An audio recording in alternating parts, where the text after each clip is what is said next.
नमस्कार। मध्य प्रदेश में उपचुनावों के नतीजे आ चुके हैं और विजयपुर विधानसभा से मंत्री रामनिवास रावत को हार का सामना करना पड़ा। और कौन से वो बड़े 5 कारण हैं जिनकी वजह से मंत्री रामनिवास रावत की हार हुई है।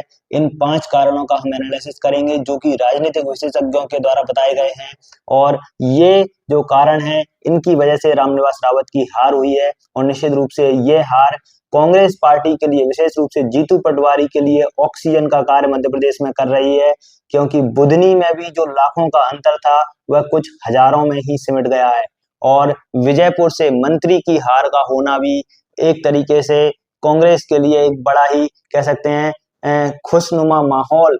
कुछ लंबे समय के बाद खुशियां कांग्रेस पार्टी के दफ्तर में लौटी हैं। वहीं बहुत समय के बाद में बीजेपी को आत्ममंथन और चिंतन करने के लिए विवश कर दिया है। और निश्चित रूप से यह हार रामनिवास रावत के राजनीतिक करियर पर भी प्रश्न चिन्ह खड़ा कर रही है कि अब रामनिवास रावत का आगे क्या होगा। अगर हम इन 5 कारणों की बात करें तो सबसे पहला कारण है कि बीजेपी के स्थानीय नेताओं ने ही रामनिवास रावत को स्वीकार नहीं किया। कई ऐसे नेता थे जैसे कि सीताराम आदिवासी इत्यादि, जो कि विधायक पद के दावेदार थे, रूठे हुए थे। शीर्ष नेतृत्व ने कहा कि मना लिया गया है, लेकिन ऐसा कुछ भी नहीं हुआ। अगर ऐसा होता तो रामनिवास रावत की हार नहीं होती। और दूसरी तरफ मध्य प्रदेश में और ग्वालियर चंबल संभाग में राजनीति के सेंटर पॉइंट ज्योतिरादित्य सिंधिया इस पूरे चुनाव से नदारद थे। वह स्वयं ही नहीं, उनके जो समर्थक नेता हैं उनमें से किसी ने भी इस चुनाव में भाग नहीं लिया। पूरी कमान नरेंद्र सिंह तोमर के हाथ में थी और इसका परिणाम रामनिवास रावत को हार के रूप में चुकाना पड़ा निश्चित रूप से। वहीं अगले बिंदु की बात करें तो कांग्रेस और आदिवासी वोट बैंक का जो गठजोड़ है वो निश्चित रूप से एक विनिंग फैक्टर के रूप में निकला।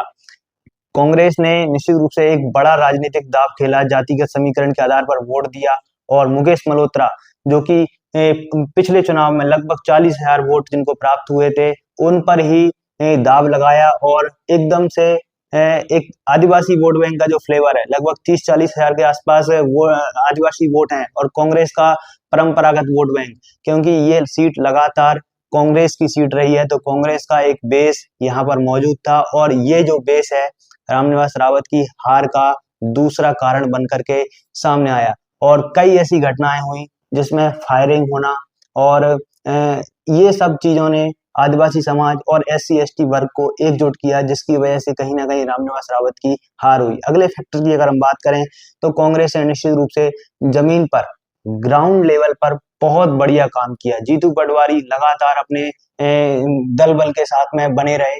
और यहाँ के जो स्थानीय नेताओं की बात करें तो नीतू सिकरवार, जो कि सतीश सिकरवार के छोटे भाई भी हैं, और पूरी टीम के साथ में विजयपुर में सक्रिय रहे। दीपावली का त्योहार तक यहीं मनाया। पंकज उपाध्याय, बाबू सिंह जंडेल, कई ऐसे नेताओं ने जिन्होंने लगातार अपना जो सघन जनसंपर्क किया, 1 to 1 गांवों में अपनी संपर्क किया और इसका सीधा प्रभाव हुआ कि जनता से संपर्क स्थापित हो पाया। और इस संपर्क के दम पर ही कांग्रेस पार्टी को यहाँ पर वोट है वो मिले। और मेहनत का फल निश्चित रूप से मिलता है। यदि आप मेहनत करते हैं तो इसमें कोई भी दो राह नहीं है कि उसका फल आपको निश्चित रूप से जरूर मिलेगा। अगर रामनिवास रावत की हम स्वयं की बात करें तो वो लगातार 6 बार से विधायक थे। एक एंटी इनकम्बेंसी कहीं ना कहीं थी और जनता के बीच में नाराजगी थी, क्योंकि मूलभूत सुविधाओं का अभाव था। सड़क, पानी जैसी कई बेसिक सुविधाएं इंफ्रास्ट्रक्चर की वो अभाव था, क्योंकि पिछड़ा हुआ इलाका माना जाता है, आदिवासी बेल्ट माना जाता है पूरा श्योपुर। और इसका सीधा इफेक्ट रामनिवास रावत पर पड़ा। भले ही मुख्यमंत्री मोहन यादव ने हजारों करोड़ की सौगातें दे दी, लेकिन उन सब का कोई भी प्रभाव नहीं हुआ। कांग्रेस ने इन सबको सीधे अपने वोट में तब्दील कर लिया। अगले फैक्टर की बात करें तो दल बदल की राजनीति को भी ग्वालियर चंबल संभाग में ज्यादा तवज्जो नहीं दी जाती है। ऐतिहासिक रूप से बात करें तो स्ट्राइक रेट के आधार पर जो दल बदल करने वाले नेता हैं उनको हार का ही सामना करना पड़ता है, क्योंकि ग्वालियर चंबल की तासीर ऐसी है कि दल बदल को स्वीकार्यता नहीं मिल पाती आसानी से। और ये जो प्रमुख कारण है निकल करके सामने आए जिनकी वजह से रामनिवास रावत की हार हुई और मुकेश मल्होत्रा विधायक बन गए हैं। फिलहाल के समय में ये जो कारण है इनके बारे में आपका क्या सोचना, अपनी राय जरूर लिख सकते हैं। और इसके अलावा आप अपनी जो कोई भी राय है वो जरूर लिखें और इस चैनल को सब्सक्राइब कर लें और वीडियो को शेयर जरूर करें और बने रहें हमारे साथ ऐसे ही न्यूज अपडेट्स के लिए। धन्यवाद।